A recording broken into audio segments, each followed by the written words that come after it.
Hello. Right. People have seen my toy in some of my videos and asked me about it, so I've decided to show you the toy in a little bit of detail. For those who get all funny about that sort of thing, as you can see, it is empty. Okay, the bolt is locked back, and the red follower means that the magazine is empty as well. So before you go, it is safe. Nothing's going to happen. Look, here we go. Otherwise, I'll shoot big holes in the side of the house. This is, excuse me again, the Mossberg Tactical 22. Now, this is an older version. This is the 702. Sorry, this is the 702. They did bring out the 715, which is the latest version. And they've also got a flat top version, which doesn't have the carry handle. I put the suppressor on the front there. It's not a suppressor, it's the flash hider.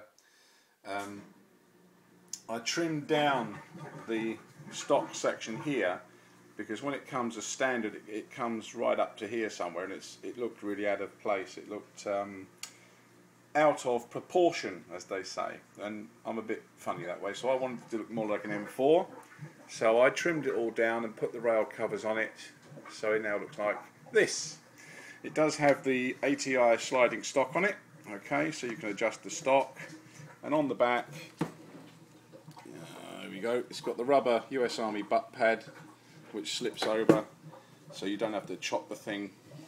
It's a 22 caliber, a .22. It's got adjustable sights on the back. It's got a static post at the front. And some of the goodies that I've got on it are the foregrip, which is great if you are carrying it in the low ready position. It's also brilliant because this one you can fold back and make it into a slanted grip. It fits on the Picatinny rails, which are under these covers. Those are the funny looking sharp rails that you see on everything these days. These covers actually make it a lot more comfortable to use because the sharp covers are, guess what, they're sharp. They're uncomfortable, so you put these covers on the ones that are exposed and you leave all your gear bolted to the ones that you want to use. Like I said, I've got the folding handle on there, and I've got it set in such a way that when it sets back I can use it like a sloping foregrip. Very comfortable indeed.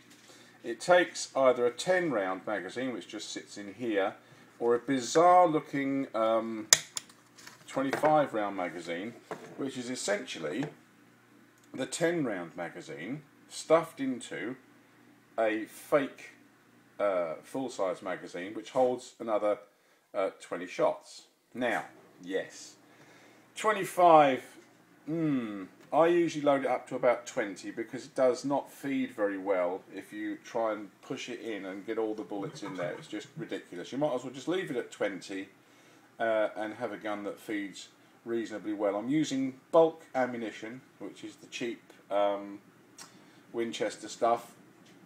It's okay, it does the job, but if you want to go for good stuff you get the CCI Stingers or something like that with a little bit more punch in it, and they cycle more reliably. Now, like I said, I've got these magazines here. They do make it look nice when they're in. They make it look a little bit more M4, if you like, which is the whole idea of looking like this. Now, another gadget that I've got on it is this thing on the top here, which is an ANPQ. Now, essentially, it's a laser and a flashlight, and it's operated by this little push switch here. Let me just swing the gun around. Here we go, have a look at that. Right. Now, this is what they call a moment on switch, so when you press it, you get your light. Now, if you can look over there, you can see the laser just shining up. Put it up somewhere, it might actually make a dot instead of a slot. There you go. So when I press the little button, the laser's on for a moment and then goes off when you let it go. You see, same thing, you switch that round and you can have a light come on as well. You remove this little cover which diffuses it, and you can then have a torch come on to light your way. You can just see it lighting up there. It's not bad. Does the job in the dark. And when you push these little rubber covers over, they attenuate it, they make it dimmer. You see, so if you want full brightness you take the cover off. If you want it nice and dim, you leave the cover on. That means when you press the button, although you still get a light, it is much more muted. Again, you've got the rail covers on this side to keep it nice and comfortable. We've got the US Army tactical sling here, which is on a similar idea to the SA-80 sling. You can pop this clip and the whole gun will just hang by your side, because you actually go in between these two loops. You put those around your body, you see, and the gun is held on you in a ready position. When you snap that clip, this section then rides up and then allows the gun to hang down by your side, still at the ready position, but in a less intrusive way, being in front of your body. So you can hang it down by the side and get on with what you're doing. Although this looks like an M4, M16, whichever one you know it as, it's actually a linkster inside a plastic body. This is two shells. If you think of taking an airsoft gun apart and putting a real gun in the middle of it, that's the idea. Except for this is made out obviously of tougher plastic, so it won't break on you. Things like the charging handle don't work. They're just there for the look of it. Obviously the sliding stock works, and obviously it fires like a gun. Now, like I said before, it fires a 22. Now this is a 22, .22, 22 caliber, however you like to call it, long rifle.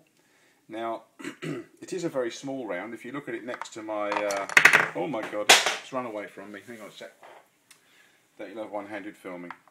If you look at it next to my 303, which goes into, well, my 303, my Lee Enfield, you can see it is quite a small round. In fact, the whole round is not even as big and heavy as the projectile coming out the other one.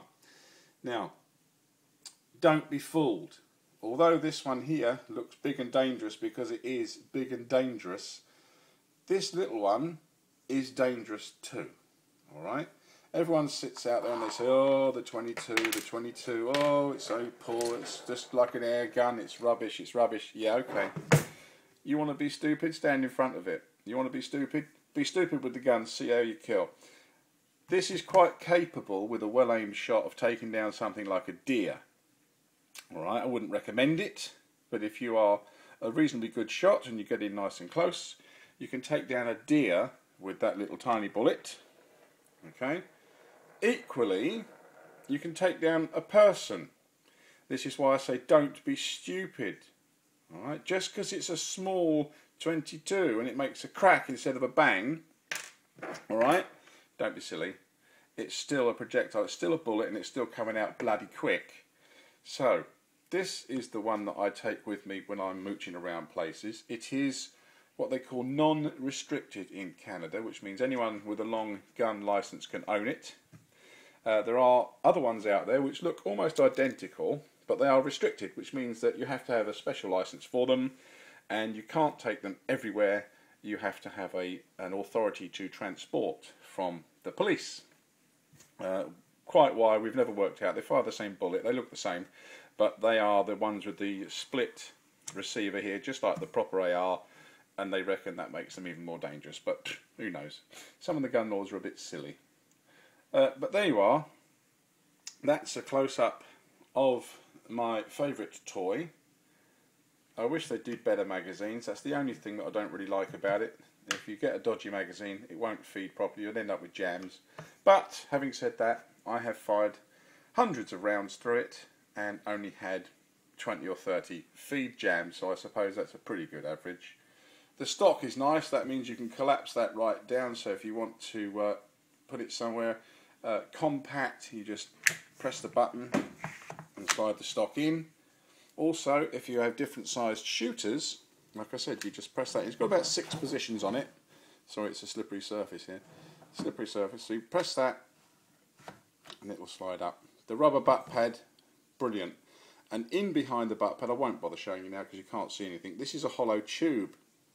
So in behind the butt pad, if you take the butt pad off, the first thing you'll see is a compass, and then the next thing you'll see is a black tube which sits inside the tube, which has some very basic survival items in it. So the rifle itself, with 25 rounds in the magazine, plus the survival kit in the back, means that I have a self-contained survival system right here. 22 is perfectly good enough to survive with. It'll take down, like I said, a deer, anything smaller than that, rabbits, whatever you want to shoot, for food and sustenance. Don't go out hunting with it as a hunting rifle, it won't do the job very well, but as a survival rifle it's not bad at all. I do have some photographs of the kit that's in there. I might post those up if I can ever get round to it. So there you are, the Mossberg Tactical 22. See if I can get that in there. There you are. That's showing the rest of the kitchen and all the mess. There you are. So that's the toy you see lurking in the videos. There you are. Cheers guys. Bye.